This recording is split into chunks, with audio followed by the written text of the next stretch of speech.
We're only halfway through March, but I already feel like 2019 has been one of the densest years for comics I've ever experienced, because every single year we always spend all of January looking back at the previous year, and typically that doesn't really affect the channel in any way. It's pretty easy to catch up on everything that I missed in January, but as I said, we're halfway through March, and I'm still talking about stuff that we missed earlier in the year. But I think that we are finally now all caught up, because today I'm going to be talking to you guys about all the new Conan books coming from Marvel Comics. Conan? What, is he hosting a late night talk show that's getting stolen from him by Jay Leno? You know what, I'm actually going to keep that verbal flub in there because it makes me laugh. So, for anybody who missed it last year, Marvel announced that Conan the Barbarian comics were going to be returning to Marvel. And this was kind of a big deal because Marvel was actually the first company to put out their Conan the Barbarian comics. So it was kind of like Conan was returning home. And today we have seen the last of the 3 regular Conan the Barbarian series come out. Age of Conan, which is actually a mini-series that is going to focus on various other characters within the Conan the Barbarian universe. So yeah, Marvel is going all in on this thing. They do not just want to put out their books about Conan, they want to really build the Conan shared universe experience. So they're being pretty bold about this. And we're going to talk about each of those 3 individual books in just a moment. But before we get into that, ever since Marvel announced that Conan was going to be returning to Marvel, I've had many different thoughts about that. And now that I have read a couple of these books and we have seen some of the plans that Marvel has in store for Conan, some of those thoughts have been cemented a little bit. Some of them are still up in the air, and I feel like I do need to get all these thoughts out in the open. So let's go ahead and address a couple of issues. My first, I don't even want to say problem, but concern that I have with the idea of Conan the Barbarian coming over to Marvel is that I feel like Marvel now just has too much stuff. And of course, when you say Marvel, you also kind of mean Disney, but we are specifically talking about Marvel right now. Marvel, they have the Star Wars books. And you know something? I think that they actually do a really good job with the Star Wars books. I think they treat them with a lot of respect. They make sure that they keep pretty much most of the continuity, from what I can tell, intact. They have made sure to keep it within its own universe. They really have treated the Star Wars books like its own separate comic book company aside from regular Marvel comics. It does kind of feel like they've got their own set of people over there running things, keeping everything in order, and I really appreciate that. I was kind of hoping that they were going to do the exact same thing with Conan, but next week he ends up teaming up with the Avengers, so it's pretty clear, they're not going to keep him separate at all. They're going to bring him in, and he doesn't just end up crossing over with the Avengers, he is actually going to join the brand new Savage Avengers team, which let me go ahead and talk about that real quick. I have made it clear many times on here, I don't like them just making more Avengers teams. I really don't, because I feel like every single time that you create a brand new Avengers team, it kind of dilutes what the meaning of Avengers is more and more and more. Like every single time that you create a brand new Avengers team, it's like, well, this is the Avengers, but they're specifically designed to do this thing. It kind of makes the entire term Avengers just mean so many different other things. Like so many people over the years have joined the Avengers, and I keep looking at that like, oh wow, so really kind of does anybody can be an Avenger now. But I swear to you, like the one thing I've been holding on to this entire time was, well, at least it's not like the Punisher is an Avenger, and now they've got Savage Avengers, and the Punisher is going to be a member of the Savage Avengers. And I know some people are going to come in here and go, well, they're not really the Avengers. Then why call them the Avengers? If they're not really the Avengers, but you put the title Avengers on there, it kind of makes it confusing to understand who is and who is not an Avenger. And again, remember, I worked at a comic book store for 5 years when Marvel was putting out their one Avengers book after another. I don't know why I didn't actually snap my fingers when I did that. See, I can do it. When they were just putting out so many different Avengers books, and I would have people coming into the store going, okay, where do I start reading the Avengers? Because I don't know what any of these teams are. And I would just look at them and was like, okay, how do I explain to someone that they're kind of the Avengers, but not really the Avengers, but they are technically Avengers, but not like, they're not, the Avengers that you think of. And yeah, man, it's tough. It is really tough introducing new people to new different Avengers teams when they want to start reading Avengers books. But again, like, you look at this Savage Avengers, and yeah, it's going to be a team full of killers. And you look at that and go, okay, well, that's really not what the Avengers are supposed to be. I don't know how I feel about this. When Cap one day sends out the call and says every Avenger needs to report for duty, is Frank Castle going to show up there? I don't know what to expect from this right now. Does it count? It's all these questions, and I'm not even going to get into it. But my other problem with just creating so many different Avengers teams isn't that it just like muddies the water of what the Avengers are, but also I don't think it's good for business. Like, the reason why so many teams have been named the Avengers over the years is because, hey, the term Avengers sells. And I understand that. I understand that in the modern era of comics, it's hard to sell a brand new name. It is hard to put a brand new name out there and get readers to buy it. It is so much easier, to take a pre-existing team name and slap it on something. And then people who remember that pre-existing team will go, oh, okay, that thing, I'll buy that thing. But here's the thing. This book has got the Punisher, Wolverine, Venom, and Conan in it. You could name that the Happy Time Sunshine Factory. People would buy that. You don't need to name it Avengers to make it sell. You've got everything you need to make it sell right there on the cover. And when you keep naming things Avengers, Avengers, Avengers, Avengers, you're just selling that one thing. But if you diversify what you're selling, if you create many different things to sell, then you can sell different properties, and then you can get spin-offs of those properties, and then you can create fans who are specifically fans of that thing. There are people out there who are big fans of spin-off teams for the Avengers, but not quite in the way that people are big fans of, say, I don't know, X-Men and Fantastic Four. It feels like, just hypothetically speaking, let's go back in time and say that they just named the X-Men X-Avengers.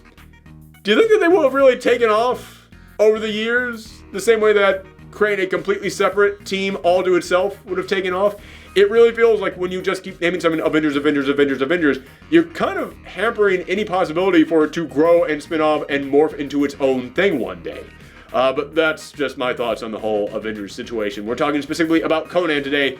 And Conan, as I said, the whole thing that spurred me on that big tangent there about the Avengers is that Conan is going to be crossing over into the Marvel Universe. He's going to be part of the Avengers. He's going to be, I'm assuming, existing within our time as well.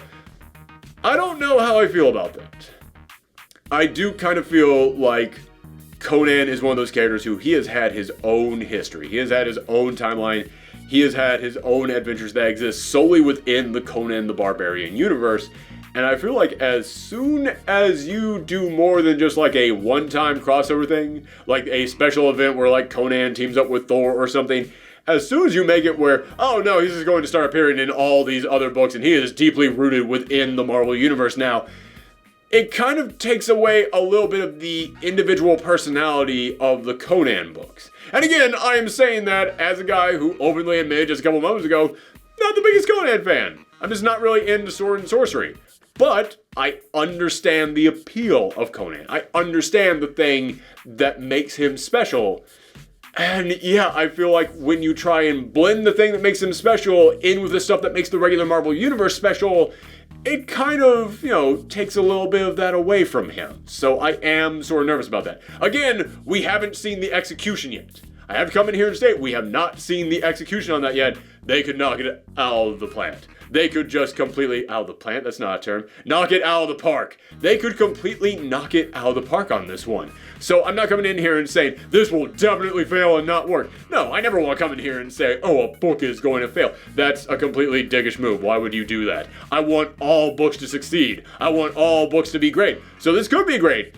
But yeah, man, I've got some concerns going into it. But going back to what I was saying a moment ago, another concern that I have with the idea of Conan coming to Marvel is that, yes, I know that Marvel was the original distributors of the Conan the Barbarian comics, but Marvel now has Star Wars, which, yes, they did also originally have those. But they've got Star Wars, they've got Conan, and coming very soon, they're also going to be getting Alien, they're going to be getting Predator, they're going to be getting all the Fox properties, which raises several questions about, are the Simpsons comics still going to be a thing? Are they still going to be going at Bongo? Or is Marvel now going to get their hands on the Simpsons comics? Or when Disney gets their hands on the Simpsons comics, will they look at them and go, yeah, these are aimed at a younger audience, and younger audiences don't really come over to like what we'd be printing at Marvel, so let's print them over at IDW. It would still basically be in the hands of Marvel is what I'm trying to say. So anytime these days that Marvel now gets a brand new property, it does kind of concern me a bit that, oh man, I think you guys have now got too much. It feels like you guys are just gathering too many things up. If Disney ever buys Hasbro, and they then get the Transformers and G.I. Joe license back, again, I would look at it and say, oh, it's cool that they're returning to Marvel, but oh my god, there's too many things at Marvel right now. It feels like we need to spread these franchises out a bit. I especially feel bad for Dark Horse. What the hell is Dark Horse going to do? Because Dark Horse lost Star Wars, now they've lost Conan, and then they're going to lose the Alien and Predator franchise. I have no idea what Dark Horse is going to end up doing. But, you know, Dark Horse, they actually are having a big success with a lot of their more indie-style books like, you know, Black Hammer. So maybe it's going to spawn them on to be a little bit more like the second version of Image Comics, going to go down the darker path with even more Hellboy books out there. Dark Horse is going to find something to do, but I can only imagine how much the people at Dark Horse are kind of panicking about what are they going to do right now. But this brings me to the third and final concern that I had about Conan the Barbarian coming over to Marvel Comics, which is that Conan the Barbarian was a barbarian. The savage sword of Conan was savage. Conan the Barbarian is a character who is known for drinking, eating, sleeping, and murdering his way across the battlefield. That's some pretty high R-rated content there. And high R-rated content tends to be aimed at more niche audiences. It's not aimed at everyone, but Marvel does not want to have a book that is aimed at a niche audience. They want to have a book come out there that is aimed at everybody, and everybody is going to buy, especially when it's a book that they are making a huge deal about. So yeah, does that mean that they were going to have to tap back on some of the graphic nature of Conan? Because I don't really want you to tap back on some of the graphic nature of Conan. I know that you guys have watched this show for a long time, and you think, oh, you're just into all those hipster indie books out there. Hey man, there's some good hipster indie books out there. But I also really like, you know, more graphic, high R-rated content. One of my favorite series of all time is Southern Bastards, a book about rednecks who beat themselves to death with giant sticks. So yeah, I kind of want Conan to still remain like Conan. But as I said, that concern has now been answered for me because the Conan books have started to come out, and I can tell you, Conan is still pretty much Conan. They might have tapped back on some stuff, like for example, nobody really swears in this book, and it is kind of weird to have really graphic violence in here, and then nobody at all is still allowed to swear. However, yeah, there's still really graphic violence in there, which is the kind of thing that you would expect from Conan the Barbarian. I remember I was reading the first issue of Conan the Barbarian by Jason Aaron, who is also the guy who wrote Southern Bastards, the book I just mentioned a moment ago, so hey, perfect fit on that book. But there's a moment in which he is fighting someone and he swings his sword and his head just goes clean off, and it's not like they cut away to like the shadow of it happening. It's not like you just see the head with like no blood coming out of it just rolling across the background there. No, they zoom in on the sword just going across and just fountain, just something out of a Sam Raimi film, just blowing up there on the page. And I had to stop reading for a moment just to kind of soak in the fact that, oh my goodness, Marvel just allowed that to happen. I'm impressed. Good for you, Marvel. That's exactly the kind of stuff that I would expect from a Conan book. It's weird that, you know, I mentioned Marvel, they want their books to not really be that niche. They want them to be aimed and accepted by a very wide audience out there. But they have become more okay with getting more niche, especially when it comes to adult content. For example, I remember when the Jessica Jones series returned, and it was not going to be part of Max Comics, it was going to be part of the regular Marvel universe. I thought, oh wow, they're going to have to tap back on that a lot. And then she said, shit! And I just looked at that and went, oh shoot, they didn't believe that. That is right there on the page in a regular Marvel universe. So Marvel now is becoming more okay with having books that are just sort of aimed at, you know, the people who want the high R-rated graphic content out there. And I'm okay with that. I just kind of wish that they would relaunch Max Comics. Because I've said this many times before, when you take stuff that is aimed at a more niche audience and you put it under its own banner, you don't have to compare it to all the other Marvel comics out there. you can just compare them to the other things underneath that banner. And when they're under their own banner, you can go even further with it, because you don't have to tap back at all to say it's still part of the regular Marvel Comics. So if Conan and Jessica Jones were part of the new line of Max books, I think that they would be perfect. I think that they would be nailing the tone that they need. Whereas right now, you can tell where they're tapping back on a little bit. But again, I do have to repeat, I am stunned by what they are getting away with in this book. I am really impressed with some of the stuff that I did see them pull off in this. I mean, heck, in issue 3 of Conan the Barbarian, there's a moment where there's a dead guy on the ground and his guts are being ripped out by a pack of wild dogs. That is the exact kind of thing that I would expect to see in a Conan the Barbarian book. At the end of issue 1 of Conan the Barbarian, he's chopped someone's head off, but it didn't go all the way off. This is getting really graphic, by the way. If you find this stuff disturbing, you might want to just tune out now, just to warn everyone. But there's a moment when he chops someone's head off, and it's just hanging off there as they're like walking at him like a zombie with like just the like veins just holding it in there. Yeah, man, that's the kind of level of graphic stuff I would expect from Conan the Barbarian. So good on you for that one, Marvel. That was a concern that I had, and you guys didn't really back down from that. Again, I kind of wish that you would launch a Conan Max series and then you could go even further with it. But, you know, considering that it does exist within the regular Marvel universe, I'm pretty impressed. But okay, that intro about Conan coming to Marvel was only supposed to last about 5 minutes, and I'm sure that at this point we're at, I don't know, half an hour. So let's go ahead and finally get into the 3 Conan series that Marvel have launched. They have Conan the Barbarian, Savage Sword of Conan, and then they have a series of mini-series that they're going to be putting out called Age of Conan that, as I said, is spotlighting various other characters within the Conan the Barbarian universe.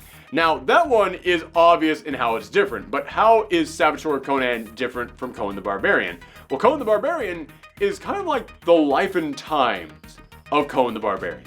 It accepts the fact that Conan the Barbarian has been around for generations, and we all kind of know his story. We all know how he began, we all know about his rise, we know how he became a king, and this is the book about his death. But it's sort of like when you're about to die and your life flashes before your eyes, because every single issue is a self-contained story. Which I dig that, because Conan the Barbarian is a very pulpy kind of character. This is a very pulpy comic book style of delivering a story. Just to have every single issue. I don't know why I always call comic books episodes. It's weird. Am I the only person who does that? Every single issue focuses on just a different story about Conan the Barbarian, but every single one of them comes from a different point in his life. It's not like, oh, one day he had this adventure, the next day he had this adventure, the next day he had this adventure. No, like the very first one, he is still young, he is brash, he's impulsive. Later on, you see him, he's got a different look to him, so you know that a lot of time has passed. Which that's something that I'm really digging about this, is that they are acknowledging all the different styles and portrayals of Conan in this one series. But then a couple of issues later, you've got him as Old Man King Conan. So you have seen that a lot of time has passed in here. So I dig that this book, it's kind of just all over the place, but in a good way.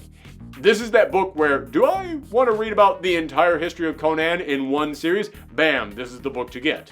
I do wish that we got to see a little bit more of the overall story.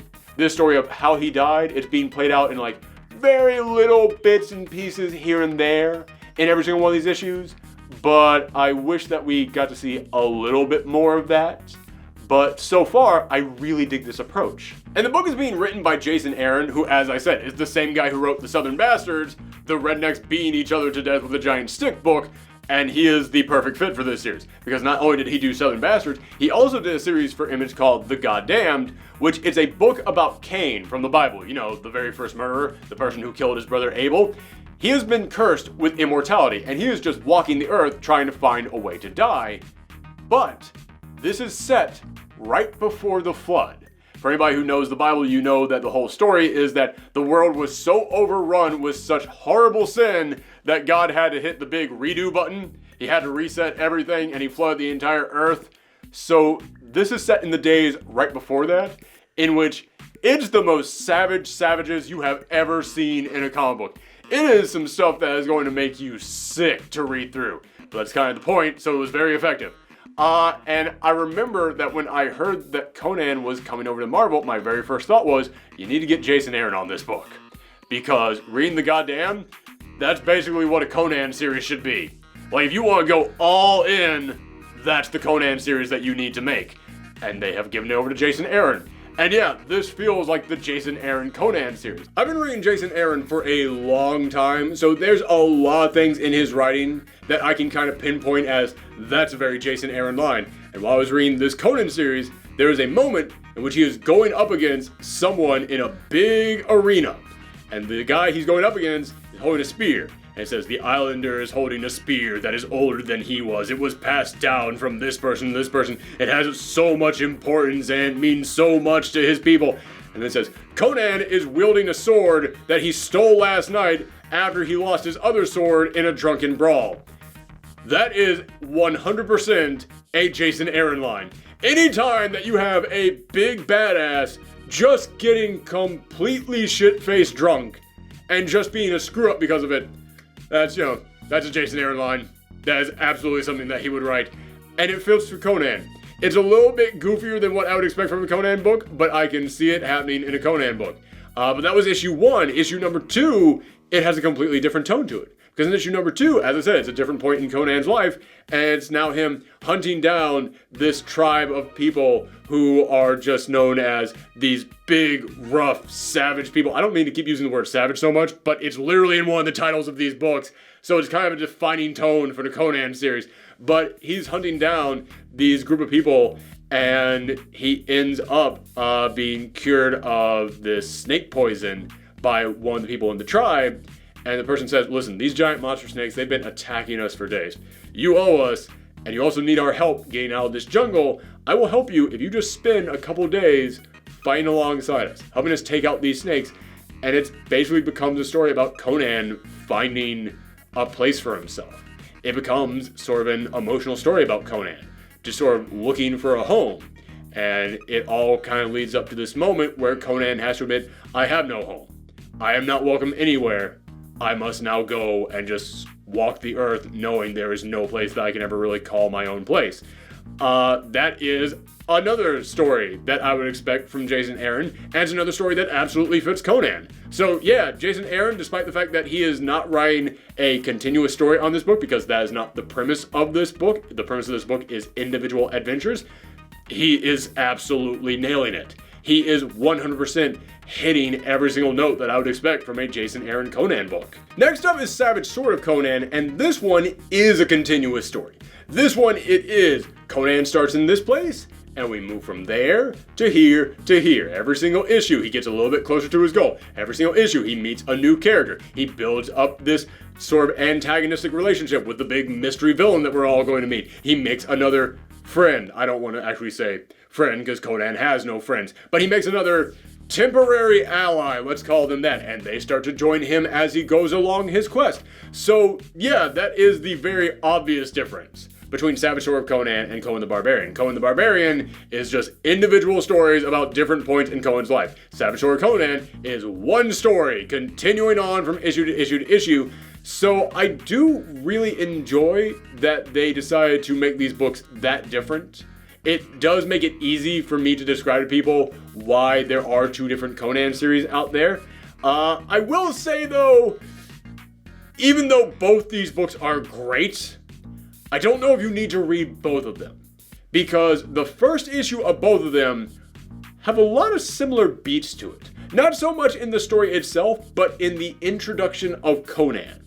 Because there's several moments where they describe Conan in a certain way over in Conan the Barbarian, and then in Savage Sword Conan, they will describe him in basically the exact same way. Like when they talk about his god, Crom, and they talk about how Crom doesn't obey any man. No one prays to Crom because Crom doesn't care.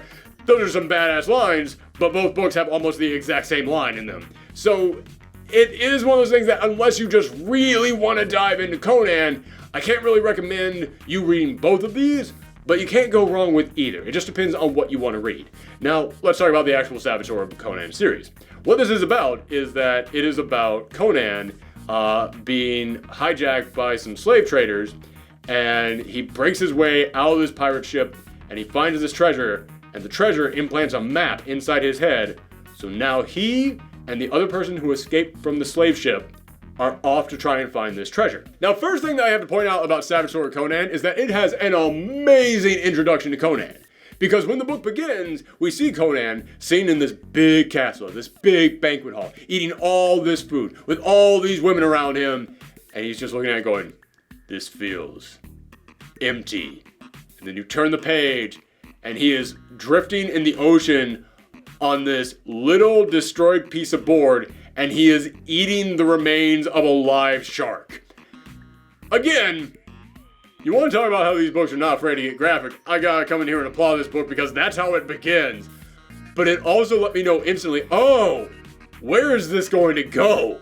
Oh, I really want to see where they go from here. And after that, he ends up meeting this person who, he's another slave on this ship, but he's hoping that if he takes care of Conan, because Conan currently is dying of a fever, he hopes that if he can bring him back to life, that these people will promote him to being a member of the crew rather than just being a slave. And he ends up getting shackled to this person. So when Conan decides to escape, he now has this person being forcefully dragged across the ocean with him. It's a great relationship between the two of them. They are such a good odd couple, and I love grizzled badass odd couples. I love when you have one person who is just a giant wall of bricks given a form and made angry, being paired up with someone who really does not want to be chained to that angry brick wall over there. That's the weirdest metaphor I've ever made on this show. Now, the first issue was a blast. It was just Conan kicking butt from one page onto the next. Second issue is when they started to build up the story a little bit more. However, it was still Conan and this guy who was a total odd couple pairing to him, just being forced to walk through this totally destroyed wasteland and going up against all kinds of monsters in there. And I love that. I still really enjoyed it. And then when they did have to slow down a little bit more to get into the plot is basically there to build up the big villain that Conan is going to have to go up against. So I think they're doing a great job of setting up the stuff that's going to come later in this series. If I had to choose between these two Conan series, which one I'm enjoying more, Sabotage Conan. Hands down. It is easily the one that I am having the better time with. But I totally understand why Conan the Barbarian would be other people's personal favorites. It's not like either of them are bad. Both of them are fantastic books. Just, I know a lot of people out there might not have the money to buy two different Conan series. So again, my personal recommendation, if I had to choose one, it would be Sabotage Conan. But, it's a 9.5 to a 9 on this one. They are both really neck and neck on this. I think one of the reasons why I might be going with Sabotage Conan on this one is because I just personally enjoy stories that build up over the course of several issues more than one-shot stories. So that's just me. But also, I do think the art in Sabotage Conan fits the tone of Conan a little bit better. It's a lot grittier. It is a lot dirtier. Whereas over in Conan the Barbarian, it's being drawn by Mahmoud Asrar. And Mahmoud Asrar is one of the best artists in the comic book industry right now. But his stuff, it's really fun. It is really like superhero, jumping all over the place, high-flying adventure kind of art. Doesn't quite fit the tone that I want from a Conan book. Again, love that artist. They're just not the artists that I picture when I think of Conan the Barbarian. Whereas the artist over on Sabotage Conan is absolutely the kind of artist that I picture on a Conan book. Now, the last book is one that just came out today, and it is the first of a series, a mini-series that they're going to be putting out called Age of Conan. I've already said this numerous times in this episode, but they're mini-series that are each meant to focus on a specific character within the Conan the Barbarian universe, and I think that's a really cool idea, because I do enjoy when you can flesh out a universe. However, it is odd to me that they're doing this. Because even though there's cool characters within the Conan the Barbarian universe, I've never really thought of any of the other characters in the Conan the Barbarian universe other than, Conan the Barbarian. It is kind of shocking to me that they would decide to do this, but, Marvel and Disney do not want anything to be one thing. They want everything to be a franchise. They want everybody to have their favorite character and to have stories about their favorite characters within that franchise and to get stories about their favorite characters within that franchise that they can then go out there and spend money on. So, yeah, man, this is something that I would expect from Marvel and Disney, and I'm cool with it. I am totally cool with a company coming in here and trying to flesh out their universe and trying to provide more stories to more characters. It's just so odd. I would never have expected it. But the very first one that they're putting out is Belit, Queen of the Black Coast, and I have nothing to say about that character because, yeah, even though I never read Conan, I know about Conan. I know the stuff that people want in Conan. I know what works in the Conan books. I know nothing about this character. I know nothing about her history. I know nothing about her interactions with Conan. I know nothing about her adventures or what defines her. So this was 100% just my first introduction to this character. And this, I've been looking around at the reviews. So far this one is Gameberry. It's okay reviews. I'm a little bit more positive on it than that. It is not nearly as good as the 2 Conan series, but I did like it. I did enjoy it because it does set up a very intriguing story of this character. Basically, it's this girl who wants to go out there and slay sea monsters, and her father keeps telling her, no, there's no such thing as sea monsters, they don't exist anymore. But, listen, maybe we can train you in the ways of pirates. Maybe we can train you to go out there and learn to sail one day. And then her father ends up getting murdered. And her father isn't just murdered, he's murdered because he used to be a pirate.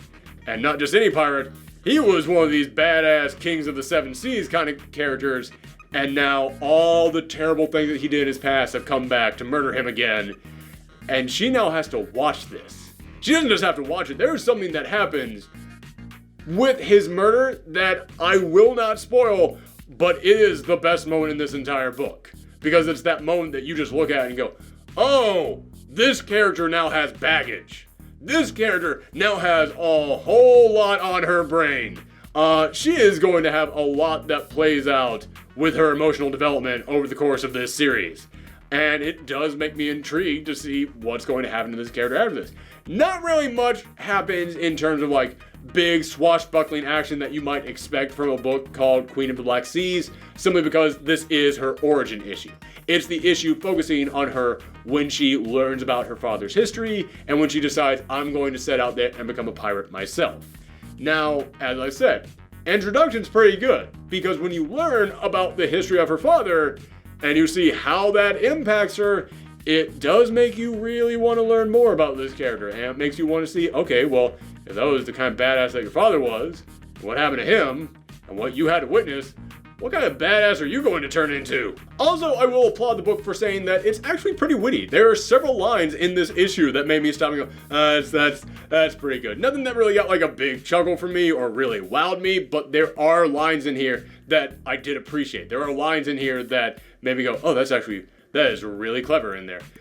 So the writing is really good, but the artwork, it's not that the art is bad. It's just that, this is a story about someone learning their father is a pirate, and then their father is brutally murdered, and then you got sea monsters in there, and this is all set within the Conan the Barbarian universe, and the artwork feels really light. The artwork just feels way too friendly, I guess, is the best way that I can say. It does not really match the tone of what I think that this book is going for, and that was a little bit of a problem. And I don't even really think that it's the person who, I don't even think it's like the line work in here. I think it might be the colors and the inking, because the colors are incredibly bright and poppy in here, and the inking feels really lively in here. So again, it's not like anybody did anything bad on this issue, it just doesn't feel like what we got in this issue matched the tone of the story that we were getting in this issue. So that was a little bit of a problem.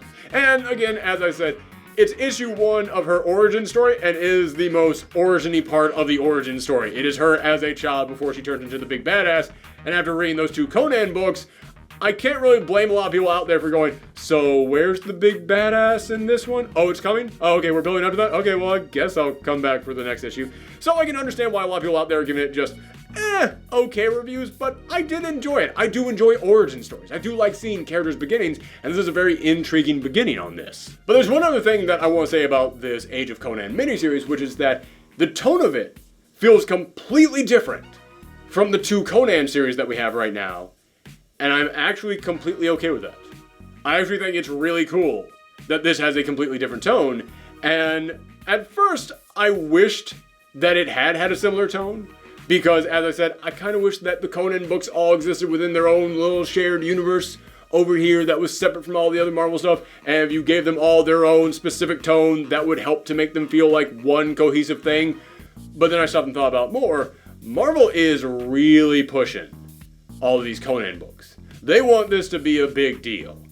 And this book here, yeah, it didn't feel like the other Conan books. Instead, it felt like its own individual, unique fantasy story. And if that's what they want to do with these Age of Conan books, and they want them each to feel like their own unique individual fantasy books, I actually think that's really cool. Because when was the last time that you saw a major comic book company doing this hard of a push on its own unique individual fantasy series? Any other time out there that you have either Marvel or DC doing a fantasy series, it's a fantasy/superhero book. It's like Doctor Strange over there. Or it's something that is going to immediately cross into the regular superhero universe. And you look at the Conan books, yes, we know that they are going to cross over into the regular Marvel universe. But this Age of Conan series is completely separate from that. The Queen of the Black Coast is not going to cross over into the Marvel universe. She's not going to end up joining the X-Men. She's going to be her own specific thing. And that gives me the feeling, like whatever the next Age of Conan series is that they launch, is also going to be its own unique individual fantasy thing. That is not going to cross over into anything. So, after I realized that, I began looking at this, and I didn't judge it as, okay, how does this fit into the Conan the Barbarian universe? How does it fit alongside those other books? I looked at it like, oh, let me just judge this as a fantasy series. So far, it's a pretty darn good start to a fantasy series. It's been a little while since we had Marvel or DC launch a fantasy series that was just meant to be a fantasy series.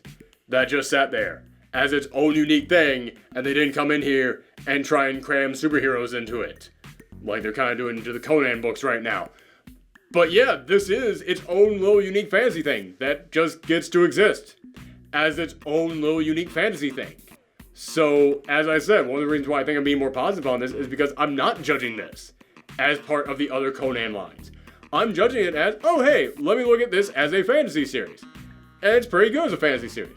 And it's actually really awesome that Marvel is just putting out there a fantasy series. Just for the people who want it. I think that's really darn cool of them. I do wish that Marvel and DC would put out there more genre titles, more things that are really only aimed at people who like a specific type of story, just because I think everybody out there really deserves to be able to find whatever type of book it is that they're looking for. So I think that's really cool that this book can exist. But that is it. Those are all my thoughts about Conan the Barbarian. Those are more thoughts I've had about Conan the Barbarian in the last hour than I've had in my entire life. So I hope you guys enjoyed it. Let me know what you think about the Conan books in the comments down below, or you can always contact me at Twitter and Twitch at Professor Thorgy. And if you want to help support this show and see even more videos from us and get the monthly podcast from us, then you can sign up for our Patreon account at patreon.com/Professor Thorgy. Thanks for tuning in, everyone. Come back next time. Bye.